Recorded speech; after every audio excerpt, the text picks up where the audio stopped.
Hello and welcome dear students. आज हम आपके सामने एक और टॉपिक लेकर आए हैं। टॉपिक का नाम है end of Dogra rule and the establishment of new government, यानी डोगरा रूल का खात्मा और नई गवर्नमेंट का एस्टेब्लिश होना। तो टॉपिक शुरू करने से पहले हम अपनी इस जे एंड के यूटी के हिस्टोरिकल बैकग्राउंड की तरफ एक हल्की सी नजर मारेंगे। तो सुनिए, जो हमारी जे एंड के यूटी है,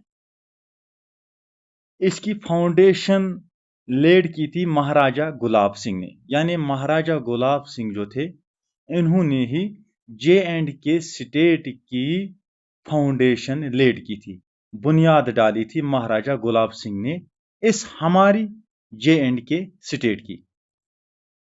महाराजा गुलाब सिंह कौन थे? महाराजा गुलाब सिंह महाराजा रंजीत सिंह के एक सिख कोर्ट में एज ए सॉल्जर काम करते थे। जब ये सॉल्जर काम करते थे, एज ए सॉल्जर काम करते थे, तो ये ब्रेव थे। इतना ब्रेव थे कि जो महाराजा रंजीत सिंह है, महाराजा रंजीत सिंह इनकी इस ब्रेवनेस से बहुत ज्यादा खुश हो जाते हैं और इन्हें महाराजा ऑफ जम्मू बनाते हैं। तो हमें मालूम है कि इससे पहले जब फाउंडेशन ऑफ जे एंड के स्टेट होती है, इससे पहले जम्मू की हिस्ट्री अलग होती है और जे एंड कश्मीर की हिस्ट्री अलग होती है। तो जब ये महाराजा रंजीत सिंह इन्हें महाराजा ऑफ जम्मू बनाते हैं, तो ये बहुत ज्यादा खुश हो जाते हैं गुलाब सिंह। तो गुलाब सिंह दौड़ते दौड़ते दौड़ते दौड़ते ये पूरी मेहनत और लगन के साथ काम करते हैं। तो एक दिन इनकी किस्मत चमक जाती है जब एक ट्रीटी साइन होती है। इस ट्रीटी का नाम होता है treaty of Amritsar. Treaty of Amritsar, AMRIT, Amrit SAR, treaty of Amritsar. Treaty of Amritsar sign की जाती है 16 मार्च 1846 को। किस किस के दरमियान? गुलाब सिंह और ब्रिटिश के दरमियान एक ट्रीटी साइन होती है। इस ट्रीटी का नाम होता है ट्रीटी ऑफ अमृतसर।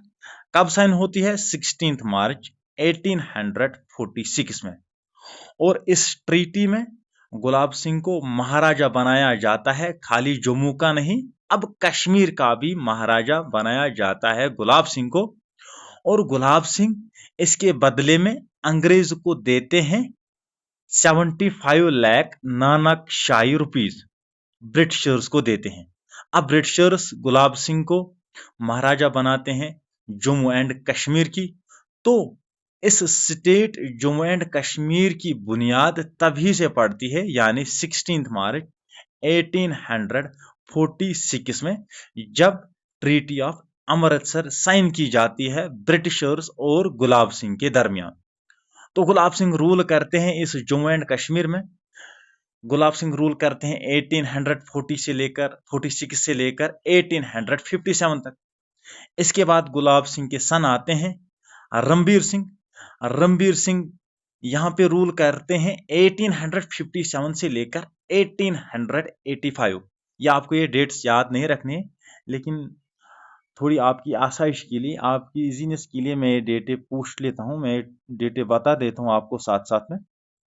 रणबीर सिंह के बाद उसके बेटे आते हैं प्रताप सिंह। ये रणबीर सिंह के एल्डर सन होते हैं।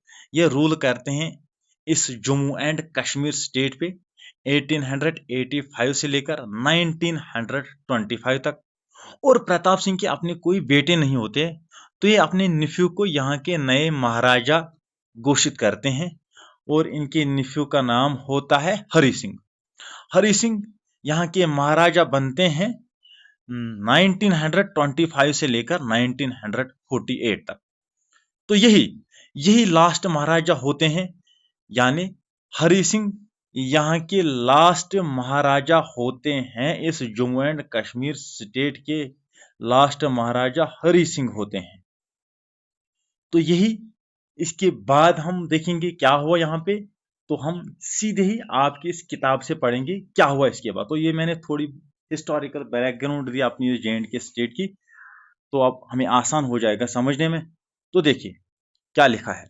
लिखा है after the accession of Jammu and Kashmir to the dominion of India, यानी जब इंस्ट्रूमेंट ऑफ एसेशन साइन किया जाता है किस किस के दरमियान, डोमिनियन ऑफ इंडिया और महाराजा हरि सिंह, क्योंकि ये हरि सिंह लास्ट डोगरा रूलर होते हैं, यही इंस्ट्रूमेंट ऑफ एसेशन साइन करते हैं इंडिया के साथ ऑन अक्टूबर 26 1947 को इंडिया के साथ इंस्ट्रूमेंट ऑफ एसेशन साइन करते हैं।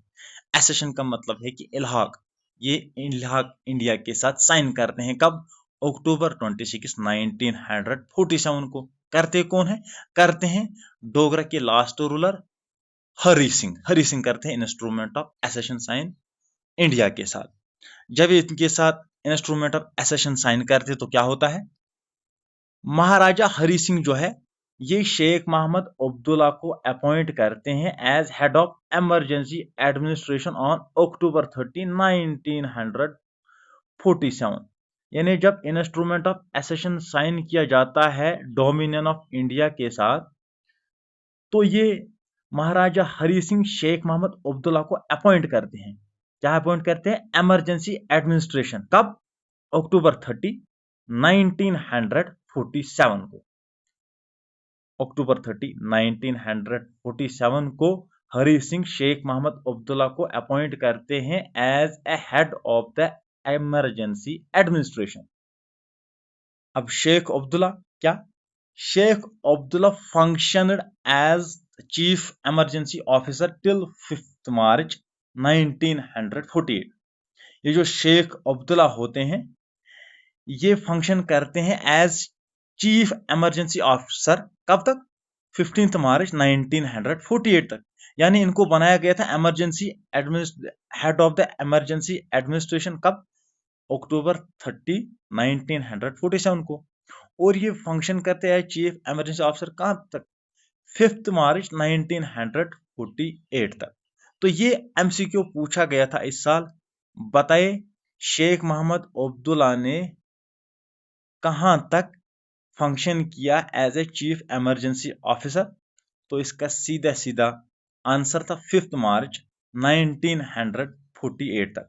तो 1948 तक ये as a chief emergency officer रहते हैं शेख मोहम्मद अब्दुल्ला यहाँ J&K में। तो इसके बाद क्या होता है, इसके बाद हम देखेंगे 1948 तक ये रहते हैं। तो 1948 के बाद इन्हें Maharaja Hari Singh prime minister of state appoint करते हैं। यानी 1948 के बाद अब ये शेख मोहम्मद अब्दुल्ला प्राइम मिनिस्टर बनते हैं। किसके प्राइम मिनिस्टर बनते हैं, इसी जम्मू एंड कश्मीर स्टेट के प्राइम मिनिस्टर बनते हैं। तो शेख मोहम्मद अब्दुल्ला ओथ लेते हैं, हलफ उठाते हैं। कब उठाते हैं हलफ, 25 मार्च 1948 को ये हलफ लेते हैं कि as a prime minister of J&K state ये ओथ लेते हैं। कब लेते हैं ओथ, 25 मार्च 1948 को। तो ये भी एक एमसीक्यू आ सकता है आपके एग्जाम में। बताए शेख मोहम्मद अब्दुल्ला ने कब ओथ लिया था as a prime minister of J&K state. तो इसका आंसर है सीधे सीधे, ये याद रखना है आपको, 25 मार्च 1948 को शेख मोहम्मद अब्दुल्ला ने ओथ लिया था as a prime minister of J&K state. तो इन शेख मोहम्मद अब्दुल्ला को फ्रीडम दी गई कि आप किसी भी कुली को चुन सकते हैं अपने कैबिनेट में। और इसके बाद क्या होता है, ये जो महाराजा हरि सिंह होते हैं ये जून 1949 को अपने सन युवराज करण सिंह को पावर देते हैं। क्या पावर देते हैं, ये अपने इस युवराज करण सिंह को सदर रियासत बनाते हैं। कब, 1952 को युवराज करण सिंह फर्स्ट सदर रियासत बनते हैं J&K के। यानी अगर एमसीक्यू पूछा गया किसको फर्स्ट सदर रियासत बनाया गया था जम्मू एंड कश्मीर स्टेट का, तो इसका सीधे सीधे आंसर आएगा युवराज Karan Singh was the first सदर रियासत of the state of Jammu and Kashmir and he was appointed in 1952। अब सवाल आता है कि ये सदर रियासत का जो ये पोस्ट पहली बार J&K में देखने को मिला, ये सदर रियासत का पोस्ट क्या था? सदर रियासत का पोस्ट था, ये डोगरा हेरिडेटरी पोजीशन जो महाराजा की पोजीशन हुआ करती थी, इसको इसने एबॉलिश किया, यानी ये खत्म हुई महाराजा की पोजीशन। अब कॉन्स्टिट्यूशनल हेड बनाया गया। जिस तरह किसी कंट्री में कॉन्स्टिट्यूशनल हेड होता है प्रेसिडेंट, यानी इंडिया की बात अगर हम करेंगे, इंडिया का कॉन्स्टिट्यूशनल हेड प्रेसिडेंट होता है। इसी तरह ये जो डोगरा की जो महाराजा जो पोजीशन थी, महाराजा की पोजीशन, इसको खत्म किया गया 1952 को, और इसको रिप्लेस किया गया। किसे रिप्लेस किया गया? एक पोस्ट से। उस पोस्ट का नाम है सदर रियासत का पोस्ट। और पहले सदर रियासत कौन बने इस जे.एंड.के स्टेट के? तो पहले सदर रियासत बने इस जे.एंड.के स्टेट के युवराज करण सिंह। तो ये भी एमसीक्यू पूछा जा सकता है आपके एग्जाम में। जो शेख मोहम्मद अब्दुल्ला का जो ये रिजीम है, इसने प्रमोट किया कंपोजिट कल्चर और सेक्युलर कश्मीरी आइडेंटिटी को, जो कश्मीर में एग्जिस्ट हुआ करती थी बहुत पुराने जमाने से। रिजीम का मतलब है यहाँ पे गवर्नमेंट। गवर्नमेंट यानी शेख मोहम्मद अब्दुल्ला की जो गवर्नमेंट है, इसने प्रमोट की कंपोजिट कल्चर और सेक्युलर कश्मीरी आइडेंटिटी, जो कश्मीर में एग्जिस्ट हुआ करती थी अर्लियर टाइमों से। तो इसके बाद क्या होता है? इसके बाद शेख मोहम्मद अब्दुल्ला का जो आइडिया होता है कि मैं ब्रिज करूंगा, किस किस को ब्रिज करूंगा, एग्जिस्टिंग लिंग्विस्टिक, रिलीजियस और कम्युनिटेरियन क्लेवेज को ब्रिज करूंगा आपस में। तो ये बहुत अच्छा आइडिया था शेख मोहम्मद अब्दुल्ला का। इसके बाद शेख मोहम्मद अब्दुल्ला की जो ये पॉलिटिकल थिंकिंग है, इसमें अचानक एक शिफ्ट आ जाता है। एक शिफ्ट आ जाता है शेख मोहम्मद अब्दुल्ला की पॉलिटिकल थिंकिंग में। इस पॉलिटिकल थिंकिंग में इसकी चेंज आती है। In the later years of his rule, many of his speeches asserting self-determination for Jammu and Kashmir and his ties with some Western diplomats created apprehensions within the Indian government. यानी इसके rule के आखिरी जो साल थे, उन सालों में जो स्पीच कर रहे थे, ये असर्ट कर रहे थे सेल्फ डिटर्मिनेशन है। किसके लिए? जम्मू एंड कश्मीर स्टेट के लिए ये असर्ट करते थे सेल्फ डिटर्मिनेशन। और इससे क्या हुआ? इससे इंडियन गवर्नमेंट में एप्रीहेंशन क्रिएट हो गया। एप्रीहेंशन का मतलब है एंग्जाइटी। एंग्जाइटी का मतलब है परेशानी, यानी परेशानी हो गई इंडियन गवर्नमेंट के अंदर। क्यों? क्योंकि ये जो शेख मोहम्मद अब्दुल्ला ने आखिरी जो इनके रूल के साल थे, इन्होंने स्पीच कुछ ऐसे दिए थे, ये असर्ट कर रहे थे अपने स्पीचेस में self determination for Jammu and Kashmir state के। तो इससे एप्रीहेंशन पैदा हो गया इंडियन गवर्नमेंट के अंदर। एप्रीहेंशन का मतलब है परेशानी, परेशानी पैदा हुई इससे। As such the government of India started losing faith in Sheikh Mohammad Abdullah. और इससे क्या हुआ? इससे ये हुआ कि जो गवर्नमेंट ऑफ इंडिया थी, इन्होंने लूज फेथ करना शुरू कर दिया था शेख मोहम्मद अब्दुल्ला के अंदर। यानी जो पहले शेख मोहम्मद अब्दुल्ला थे, अब वो शेख मोहम्मद अब्दुल्ला नहीं रहे। और एज अ रिजल्ट इनको क्या किया गया? As a result Sheikh Mohammad Abdullah को अरेस्ट किया गया 1953 को, और इन्हें 11 ईयर्स तक कहां रखा गया? 11 ईयर्स तक इनको जेल में रखा गया शेख मोहम्मद अब्दुल्ला को। तो उसके बाद गवर्नमेंट ऑफ इंडिया क्या काम करती है?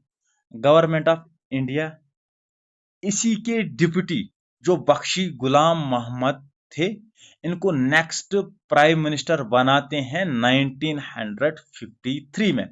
जो कल की वीडियो में आपको मैंने बताया था कि डिप्टी बख्शी गुलाम मोहम्मद जो थे, ये सेकंड प्राइम मिनिस्टर माने जाते हैं इस जम्मू एंड कश्मीर स्टेट के। तो फर्स्ट सीधे सीधे होते हैं शेख मोहम्मद अब्दुल्ला। मेहरचंद महाजिन ने भी कुछ दिनों के लिए यहाँ पे वो प्राइम मिनिस्टर बने थे, लेकिन उसका कंसिडर नहीं किया जाता है। तो फर्स्ट प्राइम मिनिस्टर अब शेख मोहम्मद अब्दुल्ला को ही कंसिडर कीजिए, करते हैं, और आप भी कीजिए। और सेकंड प्राइम मिनिस्टर जो है ये बख्शी गुलाम अहमद है। तो बख्शी गुलाम अहमद को अब इंडियन गवर्नमेंट क्या बनाती है? नेक्स्ट प्राइम मिनिस्टर किसके? इस जे.एंड.के स्टेट के। कब? 1953 को। तो ये था आज हमारा ये डोगरा रूल के मुतालिक अपना टॉपिक। तो कल हम इसके बाद पढ़ेंगे। तो तब तक के लिए खुदा हाफिज, बाय।